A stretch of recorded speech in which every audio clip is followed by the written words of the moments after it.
Hello बच्चों, तो आज हम लोग स्टार्ट करने में IBS, जिसे शॉर्ट मतलब फुल फॉर्म में कहते हैं इरिटेबल बाउल सिंड्रोम। डेफिनेशन की बात करें, IBS is a functional gastro intestinal disorder characterized by chronic abdominal pain and altered bowel movements, मतलब डायरिया, कॉन्स्टिपेशन और बोथ। ठीक है, विदाउट एनी ऑर्गेनिक कॉज, मतलब कि बिना किसी मतलब ज़्यादा भयंकर कोई कारण भी नहीं हुआ। और ये क्या होता है, फंक्शनल गैस्ट्रोइंटेस्टाइन, मतलब गैस्ट जो GIT है उसका कुछ फंक्शनल डिसऑर्डर हो जाए। ठीक है, उस टाइप का होता है। इसकी एपिडेमोलॉजी की बात करें तो 10 से 15% लोग जो पूरी दुनिया में हैं वो इस बीमारी से ग्रसित हैं। ठीक है, कॉमन इन फीमेल्स, या महिलाओं में सबसे ज़्यादा पाई जाती है। ऑनसेट यूजली 20 से 40 साल में महिलाओं में अधिकतर पाया गया। इटियोपैथोजेनेसिस मतलब किस तरीके से ये हो रही है। एबनॉर्मल GIT मूवमेंट, स्पम्स या सोम, देखो मतलब कैसे हो रही है। तो GIT मोटिलिटी है, मतलब GIT में जो काम करने की क्षमता है वो थोड़ी कम हो रही है। Visceral hyper sensitivity, increased pain perception, यानी जो ऑर्गन्स वगैरह हैं उनमें बहुत ज़्यादा पेन वगैरह हो रहा है। ब्रेन गट एक्सेस डिसफंक्शन, जो ब्रेन और गट का एक्सेस जो है उसका डिसफंक्शन हो गया। साइकोलॉजिकल फैक्टर्स, जैसे बहुत लोग स्ट्रेस से पीड़ित रह रहे हैं, एंजाइटी और डिप्रेशन वाला, उसका भी वो भी कारण हो सकता है। पोस्ट इन्फेक्शस IBS, यानी पहले उसे IBS का हुआ हो। अल्टर्ड गट माइक्रोबायोटा, मतलब जो गट में हमारे मतलब वो बैक्टीरिया पाए जाते हैं उनमें कुछ अल्टरेशन हो गया या वो ख़त्म हो गए हो। ठीक है। टाइप्स ऑफ IBS के 4 प्रकार बताए गए हैं, IBS-C, IBS-D, IBS-M, IBS-U। तो कॉन्स्टिपेशन प्रीडोमिनेंट होता है C, डायरिया प्रीडोमिनेंट होता है D, दोनों को मिला के होता है IBM-M, U से अनसबटाइप्ड। ठीक है। 4 तो diagnosed based on recurrent abnormal pain on average, मतलब अगर लगातार दर्द हो रहा है ऑन एवरेज लगभग एक दिन in last 3 month associated with 2 of the following, या तो उसे रिलेटेड टू डिसफेकेशन होगा, change in stool frequency, change in stool form, onset 6 month before diagnosis. ठीक है, तो ये वाला जो पोर्शन है इसे आप चाहें तो छोड़ भी सकते हैं। एज सच ये मतलब इंपॉर्टेंट नहीं है आपके पॉइंट ऑफ व्यू से, लेकिन अगर समझना चाहें तो समझ भी सकते हैं। देखो इससे हम लोग डायग्नोसिस कैसे बनाएंगे, अगर उसे लगातार पेट में दर्द हो रहा है या ये देखो पिछले 1 हफ्ते से, मतलब 1 दिन से लेकर 7 दिन तक, और ये कब तक रह रहा है, मतलब एक दिन हफ्ते में 1 दिन रह रहा है और कम से 3 महीने से हो रहा है। ठीक है, हो सकता है 2 दिन भी हो रहा है हफ्ते में। ठीक है, पेट में दर्द हो रहा है रिकरेंट बार। ठीक है, अब ये किन की वजह से हो रहा है, रिलेटेड टू डिसिफिकेशन, मतलब सही से अगर स्टूल नहीं पास हो रहा उसकी वजह से दर्द हो रहा हो।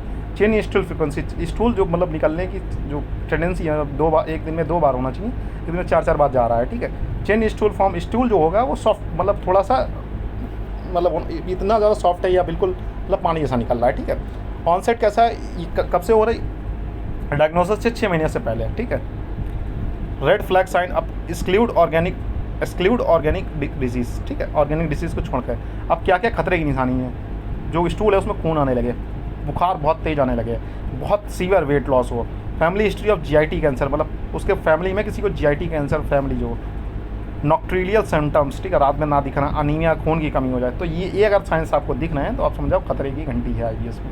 इन्वेस्टिगेशन कैसे करते हैं, mostly to rule out their causes. तो पहली बात तो उसके जो कारण हैं उनको ख़त्म करो पहले तो CBC करते हैं, CRP करते हैं, स्टूल टेस्ट करते हैं फॉर ओवा पैरासाइट, मतलब देखते हैं कहीं कोई यही है कि IBS ही है या कोई मतलब कोई और सिम्टम्स वगैरह तो नहीं है। Colonoscopy if red flag site, colonoscopy करते हैं, मतलब ठीक है, मतलब कोलोन के अंदर एक वो ट्यूब डालते हैं, माइक्रोस्कोप मतलब जो उसके अंदर कैमरा लगा उससे देखेंगे हम लोग कोलोन को। ठीक है, लैक्टोज ब्रीथ टेस्ट करते हैं अगर ज़रूरत पड़ी तो। ट्रीटमेंट कैसे, लाइफ स्टाइल मॉडिफिकेशन कर सकते हैं, आप हाई फाइबर डाइट लो अगर कॉन्स्टिपेशन वाला आपको हुआ है। लो FODMB, मतलब fermentable oligo di monosaccharide and polyols diet लो। रेगुलर मील्स लो, कभी खाना मत छोड़ो। रेड्यूस कैफीन और अल्कोहल, मतलब कैफीन मतलब कॉफ़ी वगैरह कम पियो, अल्कोहल वगैरह कम पियो। ठीक है, एक्सरसाइज डेली करो और स्ट्रेस को मैनेज करो अपनी। ठीक है, depend on type, anti smart मतलब जो स्पास्म को कम करे तो डाइसाइक्लोमाइन चलती है, हायोसिन चलती है। ठीक है, लेग्जेटिव, मतलब अगर इसको सही से नहीं हो रहा है स्टूल कॉन्स्टिपेशन वाले में तो उसमें आप लेग्जेटिव दे सकते हो। ठीक है, तो एंटी डायरियल्स दे सकते हो, लोपराडिमाइड, डोपरामाइड। ठीक है, ये दे सकते हो। IBD, अगर IBD का प्रोबायोटिक भी साथ में चला सकते हो। ट्राइसाइक्लिक एंटी डिप्रेसेंट चल सकते हो low dose for pain and motility के लिए। सेलेक्टिव सेरोटोनिन रीअपटेक इनिवेटर्स दे सकते हो इफ एंजाइटी और डिप्रेशन प्रोमिनेंट है, अगर एंजाइटी और डिप्रेशन ज़्यादा है। ठीक है, होम रेमेडीज़ में क्या कर सकते, होम मतलब घर पे क्या क्या इलाज कर सकते हो, पेपरमेंट ऑयल ले सकते हो, योगा करो, मेडिटेशन करो, पानी ठीक ठाक पियो, अवॉइड ट्राइगर फूड्स जैसे स्पाइसी, डेयरी, फैटी फूड, मतलब बाहर का जो छोले कुलचे हो गए, बाहर की चाउमीन, मोमोज हो गए, उनको छोड़ना पड़ेगा, ठीक है।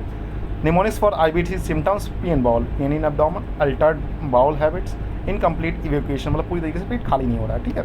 No night time symptoms, bloating हो रही है, मतलब रात में कोई सिम्टम्स नहीं आएगा, जो भी होगा दिन ही में होगा। ब्लॉटिंग मतलब उल्टा जैसा लग रहा है, उल्टी जैसी लग रहा है। On E end of, on होगा, ऑफ होगा सिम्टम्स। वेट जो होगा वो स्टेबल रहेगा। इमोशनल स्ट्रेस लिंक होगा, मतलब ठीक है, लॉन्ग स्टैंडिंग सिम्टम्स, बहुत दिनों से आपको यही बीमारी चलती आ रही है, तो हम समझ जाओगे। प्रोग्नोसिस करते हैं, बेगनिन होगा, नॉन लाइफ थ्रेटनिंग, और क्रोनिक होगा, रिलैप्सिंग क्रॉस होगा। क्वालिटी ऑफ लाइफ में भी affected but no structural damage. इसमें क्या होता है कि आपके जो रहन सहन है वो ज़्यादातर डैमेज होता है, इसमें ज़्यादा खतरा नहीं होता है, ठीक है। खतरा हो सकता है अगर बहुत समय तक इलाज ना किया जाए तो। ठीक है बच्चों, तो मिलते हैं फिर नेक्स्ट लेक्चर में, तब तक के लिए हैव अ गुड डे, पढ़ते रहें, मस्त रहें।